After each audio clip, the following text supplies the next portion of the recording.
Buenas tardes, estamos en directo desde la librería Rafael Alberti en los encuentros en Alberti a domicilio con Rafael Narbona y Carlos Taibo. Vamos a presentar El lector desmemoriado de Negra Ediciones. Muchísimas gracias a los editores que están aquí con nosotros y muchísimas gracias a Rafael Narbona, crítico, escritor, amigo, lector, gran lector, que bueno, nos visita esta tarde, vecino. Y muchísimas gracias también a Carlos Taibo, también amigo, escritor, crítico, político. Vamos a ver de qué se trata el lector desmemoriado. Estamos entre lectores, o sea que creo que el tema nos va a interesar muchísimo y el tema de la memoria más. Así que muchísimas gracias a los dos, este es vuestro espacio y gracias a todos los que os estáis uniendo a esta conversación. Así que gracias. Pues bueno, en primer lugar, muchas gracias, Lola. Yo creo que ya que me has presentado tú, no hace falta que me presente. Y bueno, yo hace unas semanas creo que fue Paula quien se puso en contacto conmigo para sugerirme a instancias de Carlos que presentara su último libro. Me pareció un gesto de mucha generosidad, pero reconozco que me entró cierta angustia porque temí que fuera un libro de política. Y a mí la política me ha causado tantos disgustos. Yo, bueno, pues además he dado más bandazos que Unamuno y me han linchado los unos y los otros, ¿no? Y he llegado pues a una especie de posición existencial que yo me considero un anarquista conservador, lo cual parece que es una contradicción, pero yo ya a los 57 años no aspiro a ser coherente, sino a vivir con mis contradicciones, a adaptarme a ellas. Y bueno, ¿cuál fue mi sorpresa cuando cogí el libro de Carlos? Empecé, primero la portada me gustó mucho. Yo no sé si se ha hecho aposta, pues esto es un ave rapaz, un búho, que es el símbolo también de la filosofía. He sido profesor de filosofía mucho tiempo, la edición me parece muy bonita.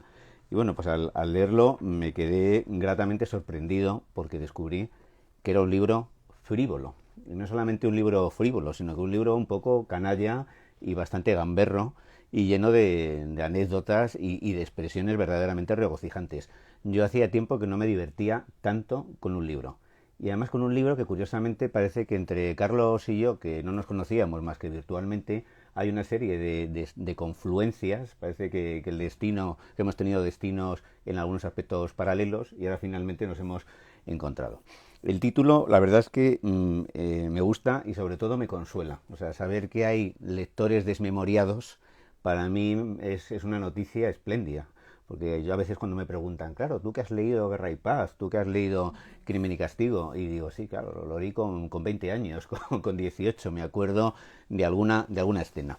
Entonces, bueno, pues que un intelectual como Carlos reconozca abiertamente que es un lector desmemoriado y que incluso con la edad, si me equivoco me corriges, has ido abandonando a los clásicos y te has acercado más bien a la literatura menor, por llamarla de alguna manera, Canalla. o canalla, no quería utilizar una expresión tan fuerte, pues me recuerda a lo que hago yo de poner a veces música clásica para que me escuchen los vecinos y luego me pongo unos cascos para escuchar horteradas memorables, ¿no?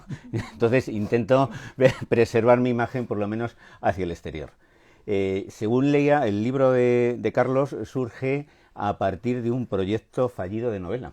Es lo que él cuenta en un prólogo, que es sumamente atractivo. Afortunadamente fallido. Afortunadamente fallido. Yo no sé si afortunadamente fallido, porque yo lo que he leído me ha gustado mucho. Y yo creo que, no sé, que Carlos podría escribir una novela estilo Jardiel Poncela, que sería, o Wenceslao Fernández Flores, en fin, que sería tronchante.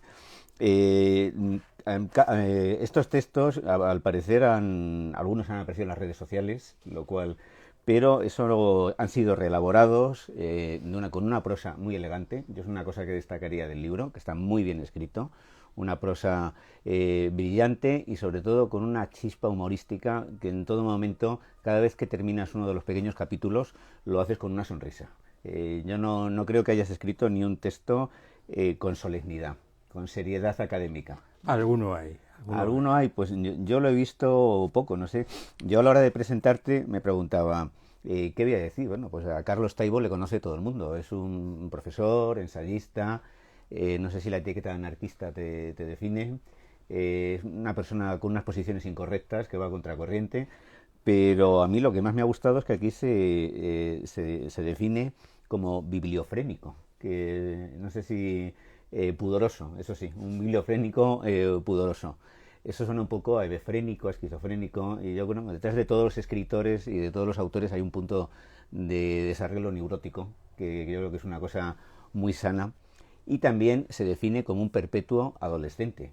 Y yo digo, bueno, pues yo que soy un neurótico profesional, yo que creo que no he madurado ni maduraré nunca, pues encontrar una persona de, nos separan unos años, pero tampoco creo que muchos. Pocos. Yo tengo 57 años, vamos. Que yo 64. 64, pues tampoco, no son muchos. Y entonces, encontrar una persona de mi generación que reconoce abiertamente sus insuficiencias, para mí fue pues muy regocijante, ¿no? Luego me llamó mucho la atención una de las anécdotas que cuenta de un escritor portugués que yo no conocía, Miguel Cardoso Esteve, puede ser. Esteves Cardoso. Que era monárquico, que yo soy vagamente monárquico. Si hubiera una monarquía como la de Sildavia, la de Tintín, pues yo sería fervorosamente monárquico, ¿no? Y este escritor, pues en un momento dado, no recuerdo muy bien el contexto, tú lo cuentas muy bien, le dicen, bueno, ¿y de qué hablan los hombres? Supuestamente los hombres hablan de fútbol, hablan de política, hablan de sexo, y dice, no, los hombres, sobre todo a cierta edad, hablan de comida y sobre todo de salud. De enfermedades. Y de enfermedades. Y es cierto, cuando te juntas con personas que tienen más allá de 50 o con 60 años, de inmediato surge una competición a ver quién acumula más patologías, ¿no? Sí. A ver quién puede dejar al otro atrás, pues yo tengo esto, pues yo tengo lo otro, pues ahí me pasa. Y ciertamente, pues bueno, yo creo que este libro, que es un libro nostálgico, ¿no? Es un libro que está lleno de nostalgia, lleno de una serie de obsesiones que yo comparto, por Pessoa, por Walter Benjamin, por Kafka, aunque a Kafka en algún momento das a entender que ya no lo soportas, que leer América, incluso creo que citas, te parece... Me costaría mucho releerlo, sí. Sí, es muy incorrecto decir eso, ¿no? Kafka ahora mismo... y bueno, incluso reconoces que has leído el Ulises, ¿no? Y que fundamentalmente lo leíste porque lo escribió Joyce. No, lo leí para poder decir que lo había leído. Exacto, ¿no? Así, bueno, eso decía lo mismo. Bioy Casares decía eso de Kafka, que leyó la crítica a la razón pura para poder decir que lo había leído, pero que había sido una experiencia de intenso sufrimiento. ¿Fue tu caso también? Lo del Ulises no fue tanto, es un libro divertido a ratos. Sí, bueno, el final, sin signos de puntuación, aquello es como una especie de estaba como una cabra, sí. De magma. Y bueno, una cosa que me hizo mucha gracia de Carlos es cuando coge la frase esta de José Antonio Primo de Rivera y dice que España, en fin, José Antonio copiando a Ortega decía que España era una unidad de destino, lo universal, y luego tú dices que es una unidad de desatino en lo universal. Pero no es invención mía, no eso, es invención tuya. No. No sé de quién es, porque lo he buscado varias veces. Atribuir, creí que era de Vázquez Montalbán, pero no lo parece, es una de esas frases ingeniosas, pero mía no es, ¿eh? Bueno, estas frases se pueden robar impunemente. También confiesas en algún momento que tú tienes una vocación frustrada de ladrón de libros, que si hubieras sido un ladrón que te habrían pillado enseguida, ¿no? Pero que si hubieras entrado en una casa como la tuya, donde no hay al parecer ni dinero ni joyas, pero sí una gran biblioteca, pues que tuvieras... Pobre ladrón. Ya. Que te gustan mucho los libros de segunda mano, los libros de lance, ¿no? Últimamente de bolsillo. he pillado la gracia. No era una práctica muy habitual, pero ahora sí. Cuento que en una ciudad que me parece maravillosa como Oporto han ido cerrando las librerías canónicas y sin embargo las de Lance se mantienen y hay librerías de Lance maravillosas. Y bueno, tu espacio de lectura al parecer son los autobuses y los trenes, el baño también, ¿no? Así no me acuerdo luego de nada. Claro. Pero, hombre, hay un capítulo muy divertido donde hablas del ruido que hay en los autobuses, de cómo te has enterado de conversaciones íntimas que se han realizado a gritos y que lo tuyo no es leer en casa, ¿no? No es ponerte en un sofá con un libro. No eres tampoco amante de las bellas ediciones ni... No. Te gusta... y bueno, y me parece un gesto de sinceridad reconocer que leer en otros idiomas es una experiencia no solo de sufrimiento, sino que no se aprecian cosas como lo que le decía a Valéry Aldous Huxley, que le decía, bueno, ya se ha dado usted cuenta de que lo habrá entendido, pero ha apreciado usted que es cursi. Y es cierto que, bueno, pues los que más o menos, bueno, leemos, yo mal leo en otros idiomas también, pero evidentemente no tienes la misma experiencia que cuando lees en tu propio idioma. Luego creo que tenías una edición, ahora mismo no sé si era Pessoa, una traducción, donde había textos que eran simétricos, ¿no? Esto parece el Pierre Menard del Quijote, ¿no? Sí. Donde has conseguido hacer una traducción que sea una reproducción exacta del original. Y me llamaron de la Biblioteca Nacional para procesar el libro y la chica muy correcta me dijo, pero son muy parecidos sus traducciones del original. Y yo me sentí ofensivo, como muy parecidos. Son exactas, ¿no? Hombre, dices que esto no se ha convertido en una novela, pero yo creo que hay material más que de sobra, ¿no? El protagonista. Podría ser una novela del yo, ¿no? Que ahora está tan de moda. ¿Con novela de él? Del yo. Ponerte como personaje deambulando por el mundo. Y yo creo que saldrían anécdotas muy jugosas. Me ha llamado la atención que hablaras también de José Luis San Pedro. San Pedro fue compañero de mi padre en el Banco Exterior de España e incluso, bueno, yo tengo libros de San Pedro cuando todavía había pasado desapercibido. El Congreso en Estocolmo, El río que nos lleva. Hasta que llegó octubre, pues no conoció lo que fue el éxito. Y hay, bueno, anécdotas deliciosas. Una de ellas es un homenaje que se le hace a San Pedro. Y bueno, cada uno de los que participan dice unas palabras hermosas, elocuentes, y San Pedro le contesta siempre con una corrección y una precisión asombrosas. Y bueno, tú al parecer dijiste, caramba, qué ingenio, qué saber estar. 90 años tenía. 90 años, ¿no? Y después cuando hablaste con él, te reconoce que no oía absolutamente nada y que había improvisado, ¿no? También cuentas su peripecia durante la Guerra Civil. Que yo no sé si hacerte una pregunta incorrecta, no sé, ¿qué opinas tú de todo este ahora que hay con la guerra civil? Pues se han vuelto a hacer distintas interpretaciones. Dicen algunos que la guerra civil hay que dejarla atrás, otra que hay que sacarla. Se ha convertido en un muerto que entra y sale del armario y que nadie sabe muy bien dónde colocar, ¿no? Yo, como soy muy disoluto, Rafael, me acojo a una tercera versión. Hay que defender la condición de guerra social de la guerra civil. Que queda sistemáticamente arrinconada en el discurso de unos y de otros, ¿no? Esa guerra social que había por detrás, olvidada, ocultada, me parece que merece una revisión. Yo hace 2 o 3 días, entrevisté a Vargas Llosa, por cierto. Te absolvo que, por cierto, fue conmigo amabilísimo, ¿no? Yo ya llegó un momento donde he descubierto que las personas con las cuales tenía afinidad ideológica, detrás de esa afinidad luego a veces escondía una persona verdaderamente detestable, ¿no? Y que incluso personas con las que tenía pues una confrontación ideológica me caían estupendamente, ¿no? Yo no sé si eso será un gesto de senilidad. Y bueno, pues te preguntaba esto de... sí, le había preguntado a Vargas Llosa que si le había merecido la pena meterse en política por todos los palos que ha recibido. Tú un poco vas como por libre, ¿no? Y eso te ha costado también, yo creo, incluso, bueno, pues dentro de lo que es el mercado editorial, quedarte un poco fuera en algunas cosas, ¿no? ¿Cómo llevas esta situación? El hecho de ser incorrecto tiene un precio, ¿no?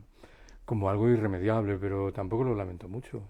Da la oportunidad de disfrutar de actos como estos, lectores como estos, editores y libreros como estos. Así que yo no me quejo nada en ese sentido. Creo que pese al descenso a los infiernos sigo siendo un privilegiado y sería absurdo que lo ocultase. Yo tengo un editor que me publica lo que edito, con lo cual no me voy a quejar en absoluto, ¿no? Pues me parece fantástico. Por esto de estar llorando, la verdad que es muy... Yo recuerdo algunos escritores... Al editor le lloro, ¿eh? Al editor le lloras. Pero yo recuerdo algunos escritores que decían, no me dan el eco que merezco. Y esto lo decía en El País con 2 páginas, ¿no? Completas, y se quejaba de que no le hacían caso, ¿no? Con lo cual, pues bueno, que haya un escritor que no se queja, porque parece que el vicio de los escritores es quejarse de que nadie les hace caso, de que nadie lee sus libros, de que no tienen el reconocimiento. Y tú te encuentras, en fin, pareces un hombre feliz con tu trayectoria. ¿Sigues dando clases? Me jubilé. ¿Te jubilaste? ¿Y echas de menos la docencia? En absoluto. Creo que te lo pasaste muy bien con tu tesis doctoral, que fue una experiencia de enorme felicidad. Ya sabes que deberían venderla en farmacias con receta médica para gentes con problemas de insomnio crónico, porque... Esto es algo que repites varias veces. Yo me pasa lo que a ti, que bueno, tú dices que duermes en cualquier sitio, pero que duermes mal, ¿no? Y yo pues también tengo tendencia al insomnio, así que no sé, recomiéndame esos libros que ayudan a conciliar el sueño. Yo la verdad es que... El Finnegan's Wake de Joyce. Sí, bueno... Sí, yo es una lectura que no sé si volvería a abordar y que creo que la hice para poder decir que me había leído el libro, ¿no? Y ya estás con 25 años, cuando tienes que haberlo leído todo, y si no lo has leído te lo inventas, ¿no? Porque lo que no quieres es quedar en mal lugar. Hablas mucho de Pessoa y cuentas algunas anécdotas. ¿Por qué esa obsesión con Pessoa? ¿Qué es lo que has visto en él que te llama tanto la atención? Escribí un libro sobre Pessoa hace 10 años. Primero apareció en portugués y luego en castellano. Me fascinaba el personaje. Subrayo que tengo poco talento para interpretar la obra literaria. Pero ese oficinista sórdido que pasea por las calles de la Baixa de Lisboa siempre me produjo fascinación e intenté indagar en la vida de Pessoa. Eché mano de una metáfora. Yo tiraba de las notas a pie de los biógrafos canónicos que parecían referirse a materias irrelevantes, como suele ocurrir con las notas a pie, y en ese caso me parece que daba juego en el caso de Pessoa. Hay quien duda en realidad que existiese el personaje, hay quien piensa que era un heterónimo más de un poeta desconocido, que es una historia bonita. Sí, hombre, ojalá la realidad se pareciera más a la ficción, aunque a veces la supera. Cuentas en el libro que cuando Pessoa estuvo muchos años en un cementerio y luego lo trasladaron a los Jerónimos. Sí. Y que bueno, que a veces llegaban turistas preguntando por dónde se encontraba la tumba y se lo explicaban hasta que en una ocasión un guardia jurado o un vigilante dijo, no, Pessoa se ha marchado, ¿no? del cementerio, como si pudiera haberlo hecho por su propio pie. Y además comentas que Pessoa, en su momento, su entorno familiar le contemplarían como un fracasado, ¿no? Porque él apenas publicó y no había acabado una carrera, no se había casado, no se ajustaba en modo alguno al patrón del burgués exitoso, ¿no? Incluso se ha especulado que llegó a, no por su voluntad, a ser célibe, que tenía como, yo he oído historias de ese estilo, que no llegó a conocer el sexo, que incluso le producía cierta repulsión, una intimidad muy estrecha en lo emocional, en lo físico.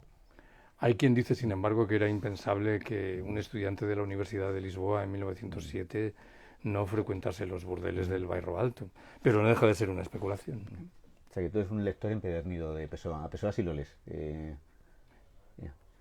El libro del desasosiego. Está ahí el amigo Morales. Hay un dato, yo recuerdo un dato. Es que no se oye. No se te oye. Y Walter Benjamin es otro de los autores que citas muchas veces. Imagino que también lo sigues. Hablas de su muerte. Lo leo, pero no lo entiendo. Pongamos las cosas en su justa.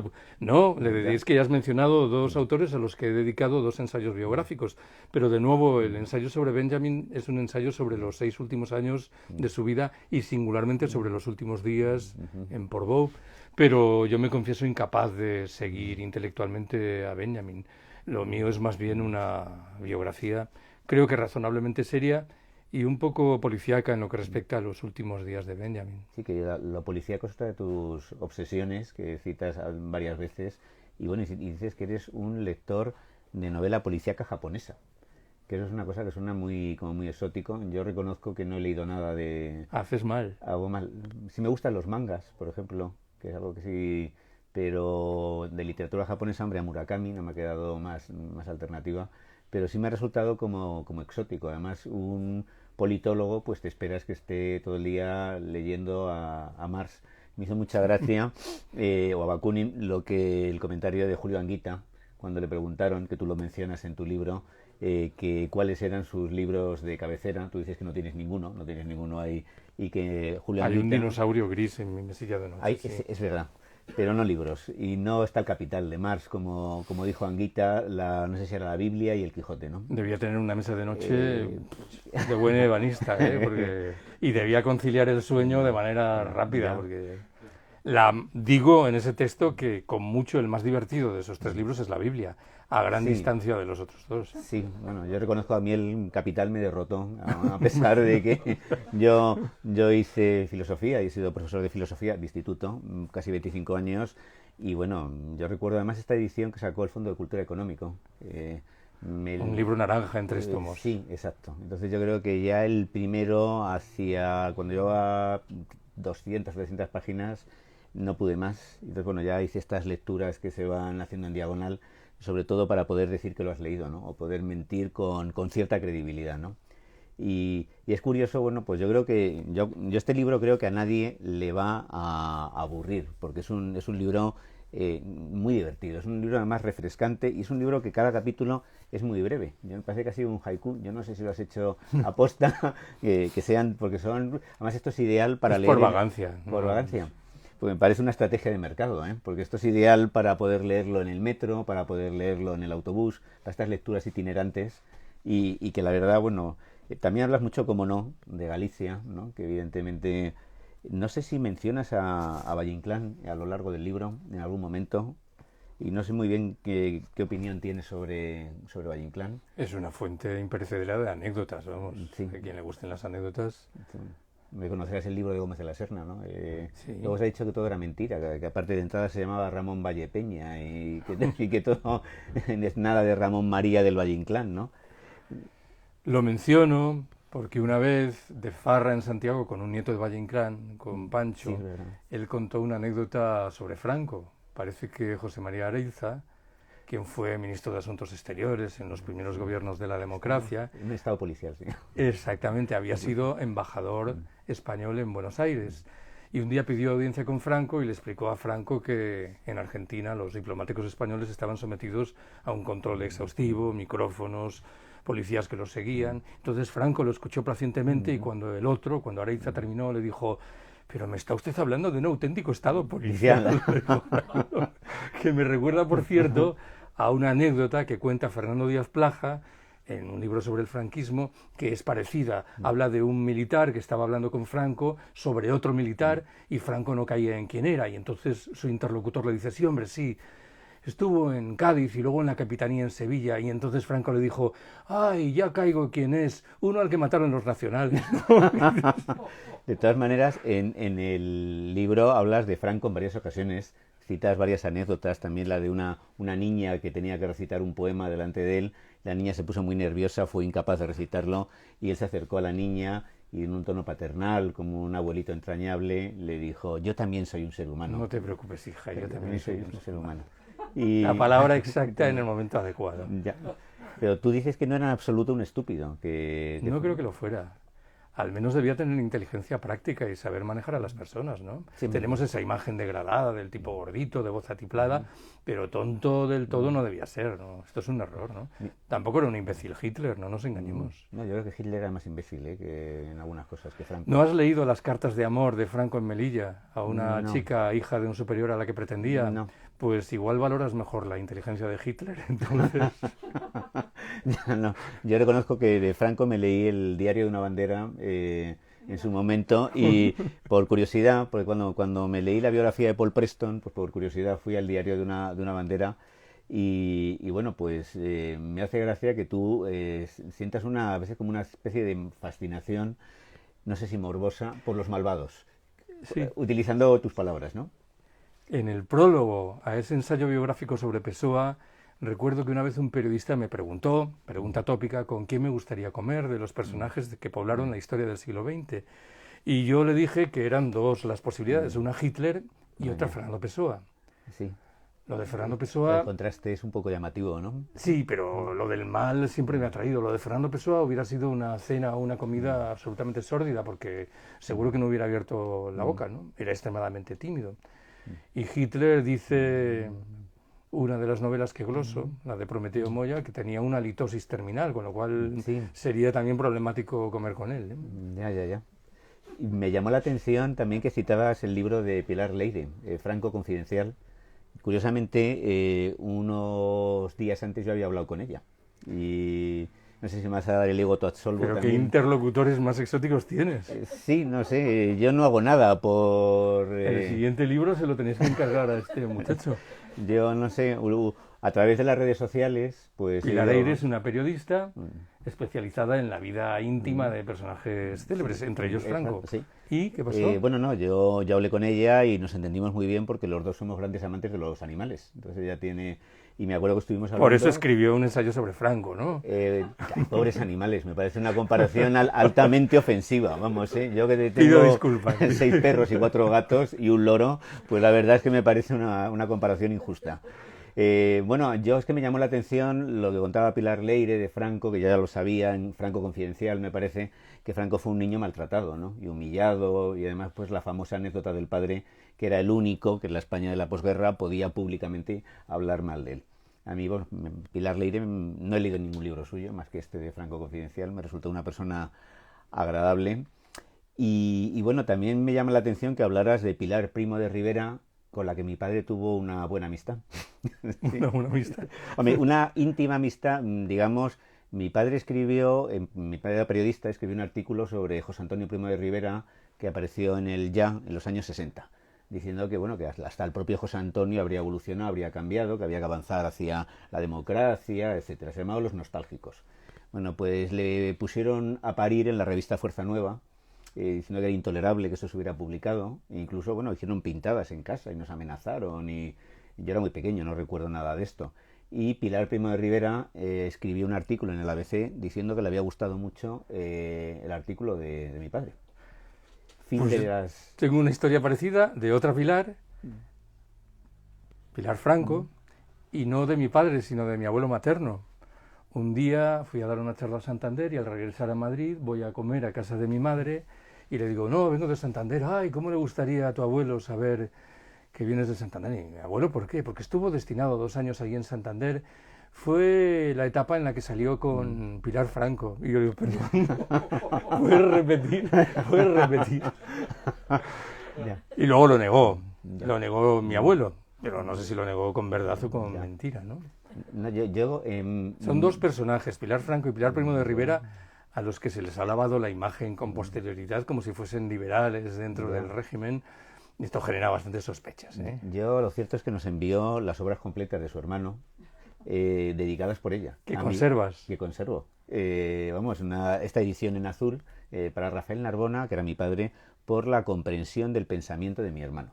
Con mucho cariño y bueno, pues la verdad me parece una cosa... Y mi madre, que la trató un poco, la recordaba como una persona muy amable. Mi madre es una persona de izquierdas, no para nada simpatizaba con sus ideas, pero lo que decíamos antes de que a veces la afinidad no siempre es el pasaporte a la amistad, ¿no? Que a veces surgen, en fin, amistades entre personas que tienen un punto de vista muy, muy diferente. Pero el hecho de que tú me hablaras de un libro que inventa, un libro que es una Últimas ficción, conversaciones con Pilar Primo de Antonio Prometeo Moya. pero ¿sí? Tú al final con Pilar Primo de Rivera te muestras indulgente. No, yo me limito a recordar que tenía una compañera de departamento que había hecho una tesis sobre mujer y falange, que confesó haber mantenido 3 largas conversaciones con Pilar Primo de Rivera, y que había una especie de síndrome de Estocolmo mutuo entre las dos. Y yo ni quito ni pongo rey. Yo no tuve mucho trato con Pilar Primo de Rivera. No, yo no llegué a conocerla tampoco. Pero, por cierto, aquí hablas de... En este libro no hay erretas. Y citas, bueno, el caso de una expresión, frunció el ceño, que claro, que si alteras la E de la primera sílaba por la O, pues lo que surge es algo muy feo. ¿Las erratas son una forma de creatividad, tal vez? Los correctores de los móviles son una forma de creatividad excelsa. ¿Quién no ha disfrutado con los errores que se derivan, ¿no? Yo recuerdo el libro este que sacó Notorious sobre John Ford. Pues no sé si vosotros lo conocéis, pues un libro sobre John Ford precioso, carísimo, con artículos de Torres Dulce. Bueno, yo que he escrito algún artículo sobre John Ford, que es otra de mis pasiones, pues claro, cuando tú pones Liberty Balance, la V de Balance se transforma automáticamente en una B. Eso lo hace el corrector, yo no sé si es el genio maligno que está ahí, ¿no? Y en este libro todo apareció así, Liberty Balance, una y otra vez. Pero espera, déjame que te diga que la persona que me contó lo de la errata esa cantosa, lo de fruncir el coño, ¿no? Que era al parecer una novela de una editorial distinguida, me contó otra sobre el sistema de fijación de los correos electrónicos personales en el grupo Santillana, que era el apellido seguido de la primera sílaba del nombre @santillana.es. Y había una pobre chica que se llamaba Natalia Vicioso y su correo electrónico era viciosona@santillana.es. Y supongo que era singularmente pacata, además. Ya. Por cierto, también hablas de los epistolarios, de que los epistolarios han desaparecido. ¿Conservas el hábito de escribir a mano? ¿Alguna vez has escrito o eres...? Los apuntes que tomo para las charlas. Es lo único que... Sí, pero cartas no. Pero yo lo que sostengo ahí que pervivirán con formas nuevas a través de las redes sociales, ¿no? Hombre, no sé si los... claro, pero es que ahora los emails que se intercambian suelen ser muy breves Y si tú le envías un mensaje a alguien que tenga la extensión de una antigua carta, se interpreta casi como una ofensa, ¿no? Parece que estás, en fin, aquí le apetece leer un mensaje así, ¿no? Sí. Y además eso desaparece, ¿no? Pero parece... Yo en cualquier caso he disfrutado muchísimo con los epistolarios. En ese texto me refiero a 3 epistolarios portugueses que me parecen muy hermosos por la disparidad de las gentes que intervienen en ellos. Uno es entre José Rodríguez Miguel y Saramago, cuando Saramago era, mal que bien, una especie de oficinista de una editorial, y el escritor consagrado era Rodríguez Miguel. Es muy interesante leer ese epistolario, claro que sí. Hablas también de las vías alternativas. ¿Qué habría pasado con Hitler, al que antes citábamos, si le hubieran aprobado el examen de ingreso en la Escuela de Bellas Artes? La historia del mundo sería distinta. Incluso este tipo de novelas que especulan sobre, parece que te llaman la atención, ¿no? Sobre un futuro posible, pero que no se produjo. De hecho, yo escribí una pseudonovela con un perfil parecido, con un nombre falso. Esto ya no es ningún secreto, es una historia de España de la etapa 2014-2033. La que se publicó en Islandia, bueno, en 2034, ¿no? En 2034, sí. que también recibí una llamada de la Biblioteca Nacional por problemas de procesamiento del libro. Una mujer me preguntó, ¿pero este libro ha sido publicado realmente en Reykjavik en el año 2034? Podéis imaginar mi perplejidad. Yo le dije, bueno, si es lo que dice la página de créditos, habrá que darle crédito, como dice la palabra, ¿no? Sí, también citas algunas estupideces memorables, como cuando este sacerdote que decía que Jesús era el Hijo de Dios y además era hijo de muy buena familia. Sí. A mí me pareció una cosa particularmente divertida, y la de, no sé si era un político, dice, bueno, me sorprende el ingenio humano que ha sido capaz de descubrir los planetas, en fin, del sistema solar, y lo que es aún más increíble, ha descubierto su nombre. ¿Cómo se llamaba? Sí. Y cómo se llamaba cada... Y me pareció... Esas genial. son anécdotas que proceden de un libro, a mi entender, fallido. El diccionario de estupideces, que editaron en Francia hace años y que yo compré con enorme entusiasmo, pero la mayor parte de ellas no tienen, a mi entender, mucha gracia. Estoy dispuesto a darle otra oportunidad porque es un libro muy grueso y seguro que las hay que valen. En general, los libros de anécdotas no suelen ser muy extensos. No suelen ser muy valiosos en términos o yo tengo un sentido del humor muy avieso y entonces... Bueno, ahí están las biografías, yo creo, de Gómez de la Serna, la que hemos citado, de Valle Inclán, que desde el punto de vista historiográfico no tiene ningún rigor, pero desde el punto de vista de la creatividad y del ingenio, yo la prefiero a cualquier otra de las biografías que sean... sí, no sé si se considera que el humor es un género menor, cuando el humor ha aportado cosas... Yo soy un gran admirador de Jardier Poncela, me parece extremadamente divertido, ¿no? Además, decía que hay 2 formas de ser feliz. Una es hacerse el imbécil y otra serlo realmente, ¿no? Y que la segunda es mucho más eficaz, ¿no? Vivimos en un mundo estúpido. Hemos llegado a ese extremo. No sé por qué me lo recuerda, pero ayer en Facebook decidí glosar algo que había escuchado en un informativo de televisión. Por una vez entrevistaban a un paisano que decía algo sensato. Decía, a mí lo que me gusta es celebrar una noche buena. Y eso es imposible con la familia. Bueno, a mí me contaron, yo no sé si es cierto, que en Nochebuena y fin de año en Madrid había 10.000 intervenciones policiales por familias que empezaban a discutir y la discusión desembocaba en una reyerta. Y llamaban lo cual corrobora que tienes razón en lo que dices, ¿no? Que las nochebuenas en familia pues nunca son noches felices. Hablas también mucho de las novelas de aventuras, que dices que eres un gran amante de Verne, de El último mohicano, citas también a Salgari. ¿Sigues leyéndolas? Leo a Verne, pero lo que digo es que echo de menos novelas de aventuras contemporáneas. No digo que no las haya, pero es significativo que en cualquier librería tú entras y hay una sección de novela policíaca, pero no hay una sección de novela de aventuras. En Italia la hay, pero lo que cuento es que esos libros italianos son libros todos de tapas duras, lo cual quiere decir que se venden mal y no se reeditan en bolsillo. Y esto significa que hemos quedado con la idea, yo creo que bastante falaz, de que las novelas de aventuras son para niños o adolescentes, cuando una buena novela de aventuras... Yo creo que pocas novelas tan perfectas como La isla del tesoro, que es una novela extraordinaria, ¿no? Yo he sido un gran lector y sigo leyendo. Ahora no cogería el Ulises, lo reconozco, no volvería a leerlo, pero en cambio sí, cada 2 años así me vuelvo a leer La isla del tesoro y también me vuelvo a leer 20.000 leguas de viaje submarino. Pues yo te recomiendo esa que cito de Verne, que es Keraván el testarudo, que es una historia profundamente estúpida de un comerciante que vive en la parte asiática de Estambul, que viaja un día para comerciar a la parte europea y descubre que han puesto un impuesto livianísimo que hay que pagar para regresar a la parte asiática. Y él dice que no, y da la vuelta por todo el Mar Negro, Bulgaria, Rumanía, Ucrania, Rusia, para regresar a Estambul y salvar su honor. Es una cafrada en términos intelectuales, pero es muy eficiente. Bueno, también hablabas de que pasa algo parecido con los trenes en España, que para ir desde el sur al Levante tienes que ir hasta Alcázar de San Juan, y que eso es algo... Eso le sorprendía a Benedetto Croce, el filósofo italiano a finales del siglo XIX. Quería ir de Alicante a Granada.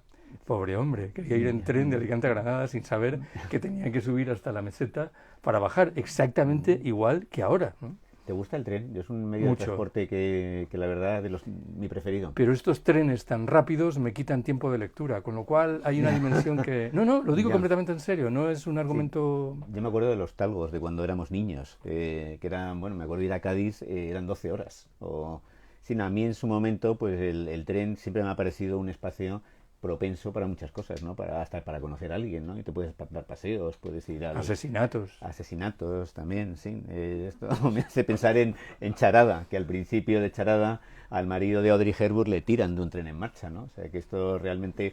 O en Con la muerte de los talones, ¿no? Que se ve continuamente la imagen... ¿Te gusta Hitchcock, por cierto? Sí, pero intuyo que me pasa con Hitchcock lo mismo que me pasa con muchas novelas policíacas, que ya me parecen un poco naifs. No soy un lector empedernido de novela policíaca, pero he leído muchas y cuento en este texto que he entrado en crisis con el género. Aunque últimamente, no sé por qué, igual es que yo he ido cambiando, voy recuperando un poco la afición, leyendo a novelistas un poco extraños, fuera de la corriente dominante, tampoco mucho, ¿eh? Suelo leer novela policíaca en francés, que editan mucho en bolsillo y muy barato, y creo que generalmente con buen criterio. He disfrutado, en cualquier caso, mucho leyendo novelas policíacas, no solo japonesas. También hablas de que visitaste Auschwitz, que se ha convertido en un parque temático. Y que allí, pues bueno, te acordabas de Primo Levi, al que también es uno, al parecer, de tus autores de referencia, ¿no? Yo, la verdad, me sorprendió de Primo Levi que antes de que le deportaran a Auschwitz, él ya estaba sumido en una profunda depresión y que, de hecho, había pensado en suicidarse. A veces él, entre otras cosas, era un hombre bajito, nada atractivo, no tenía éxito con las mujeres y cuando llega a Auschwitz con 24 años nunca ha tenido una experiencia sentimental, nunca ha tenido sexo y él estaba sumido en una depresión. Y esto lo cuentan en las dos biografías que yo he leído y mencionando que él, bueno, que paradójicamente Auschwitz le había ayudado a sobrevivir. Sí, es lo que el que le había ayudado a sobrevivir, porque había su depresión, su tristeza había pasado a segundo término. Y luego al final de su vida no fue el recuerdo de Auschwitz lo que le mató, sino fue esa depresión, se le llevaba persiguiendo desde la adolescencia. No lo sabía. Menciono otro campo, no de exterminio, sino de concentración, el de Terezín en la República Checa, con ocasión de esa figura singularísima que es Robert Desnos, el poeta surrealista francés, que murió allí y murió enfermo de tuberculosis en los días en los que el ejército soviético liberaba el campo de concentración. Y yo me lo encontré allí, la lápida, con mucha sorpresa. Lo había leído de joven y no esperaba encontrar en ese campo de concentración, donde estaba también, por cierto, el asesino de Sarajevo, Gavrilo Princip, el que mató al archiduque. Allí sí que fue ejecutado, ciertamente, ¿no? Sí, me ha emocionado que hablaras también de Jean Marguerite, al que yo conocí aquí hace muchos años y del que me dedicó Joana, y le recuerdo como una persona absolutamente entrañable. Hace poco, por cierto, yo tengo un blog en Revista de Libros, escribí sobre mi hermana Rosa, que falleció hace 2 años. Mi hermana nació con muchas discapacidades físicas, no psíquicas, fue profesora de instituto 32 años, y bueno, pues al releer el libro de Marguerite, pues me sirvió para sacar un artículo sobre mi hermana, que por cierto le gustó a mucha gente, ¿no? Él me envió un vídeo, se grabó un pequeño vídeo, un poema para darme las gracias. Por cierto, yo quería hacerle una entrevista, pero él está ahora con problemas de salud. Y sí, me dijo que le habían diagnosticado una leucemia, que se estaba tratando. Y la verdad, a mí es un poeta que me gusta mucho y además no siempre el autor está a la altura de sus textos. A veces detrás de un texto hermoso hay un canalla, ¿no? Y en este caso, pues te encuentras una persona de una gran calidad moral. Hablabas también... Es mi caso también, es mi caso. No te conozco tanto, pero yo imagino No, que espera, sí. pero que me Yo imagino sirve, que sí. me sirve lo que estás diciendo para subrayar que también hay textos serios. Ese Sí. texto sobre el síndrome de Down en la literatura, sí. de la mano de dos poetas catalanes, que ya es casualidad, bueno, de dos poetas, de un poeta, Joan Margarit, y de un ensayista, Josep María Espinàs, es un texto en el que no hay ninguna broma. Hay gente que les ha acusado de Sí, exhibicionismo. sí. ¿Te Lo parece? sé. A mí me parece muy injusto. En un momento, vamos, yo tengo un historial familiar trágico, uno de mis hermanos se suicidó y estoy escribiendo sobre eso, ¿no? Yo creo que es necesario liberar el dolor, ¿no? Que en un momento dado también Claro, he claro. estado luchando muchos años con la depresión y he conseguido, casi me mata a mí, pero la he matado yo finalmente a ella, ¿no? Entonces, ¿por qué esas críticas? Porque es normal que la literatura sea como una esclusa donde tú liberas el dolor, ¿no? Porque me parece a mí obsceno acusar de obscenidad a un autor por hablar, como es el caso de Margarit, de su hija, ¿no? Yo creo que es uno de los poemarios más bonitos que he leído, ¿no? Y yo lo recuerdo aquí, hace ya muchos años, cuando éramos más jóvenes, ¿no? Seguimos siendo jóvenes, ¿no? De todas formas.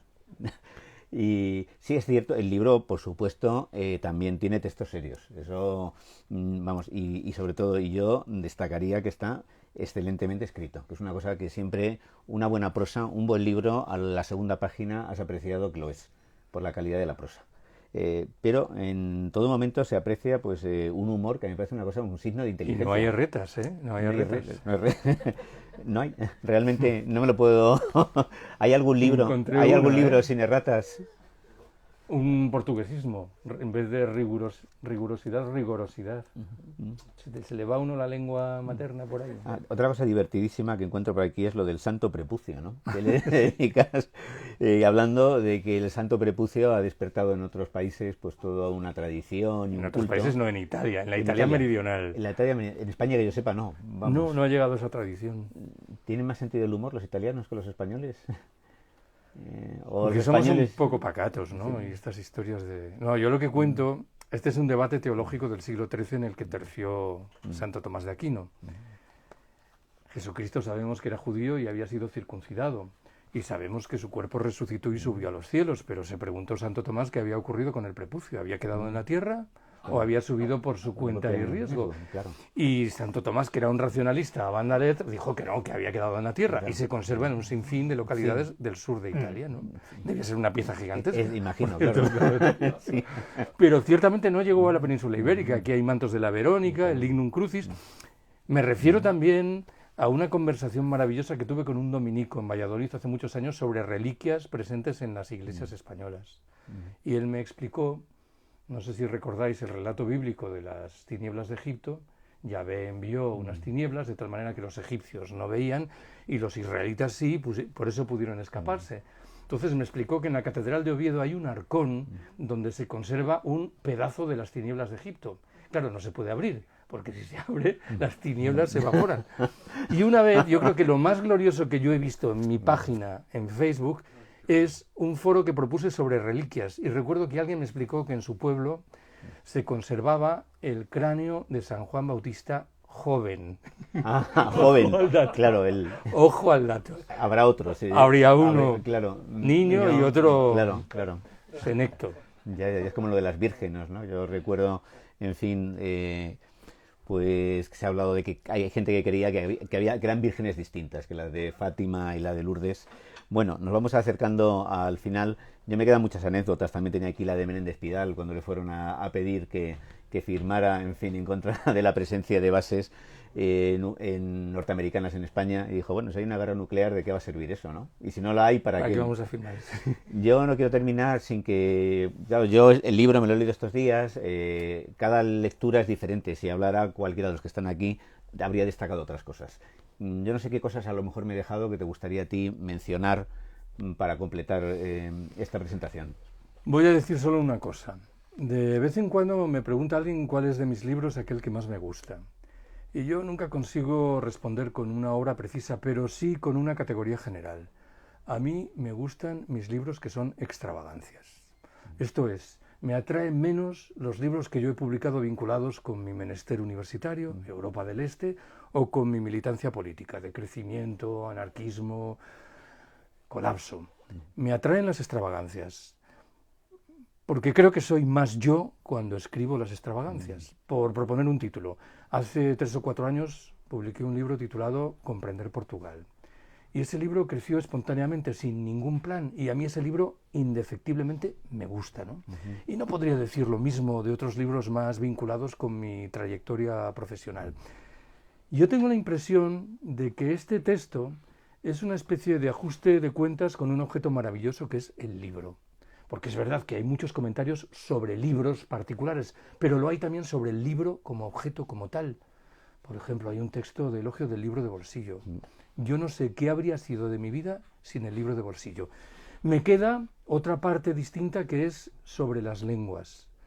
Con el paso del tiempo descubrí que la mayoría de las anécdotas que yo cuento en la vida tienen que ver con las lenguas y los equívocos derivados de las lenguas. Y estoy un poco rumiando una especie de autobiografía estrictamente lingüística, subrayo. No creo que mi vida personal o política tenga mayor interés, pero lo de las lenguas tiene su aquel. Y esto me parece que sería una especie de cerrar el ciclo de 2 deudas, con los libros y con las lenguas, sin las cuales no entendería lo que es mi vida. Nada lamentaría más que quedarme ciego. Y esto coloca prelación en el caso de los libros. No poder leer sería una tragedia, ¿no? No poder hablar o escuchar, pues igual esto lo llevaría mejor. Muchísimas gracias. Yo creo que es un cierre perfecto, ¿no? Sí, sin duda. Por favor, no nos quedemos ciegos para poder seguir leyendo y leyendo y leyendo, y sobre todo para seguir leyendo a Carlos Taibo, este lector desmemoriado que parece que tiene más memoria de la que... Mucha imaginación. Y muchísimas gracias, Rafa Narbona. Ha sido una conversación muy divertida, ¿no? Que creo que va a animar a muchísimos lectores que se han sumado a esta charla, que va a animarles a leer el libro, ¿no? Muchas gracias a todos los que os habéis sumado otra tarde más a los encuentros en Alberti a domicilio, en este caso, mientras la pandemia siga ahí en la puerta, nos está esperando en la puerta. Y muchas gracias también a los editores de Negra, que los tenemos aquí esta tarde, y mucha suerte en este recorrido editorial y por favor muchos libros buenos como este de Carlos Taibo, El lector desmemoriado. Así que lo hemos pasado en grande. Muchísimas gracias a todos. Pues gracias también a las amigas de la librería Rafael Alberti por acoger este acto. Muchas gracias. Pues un aplauso.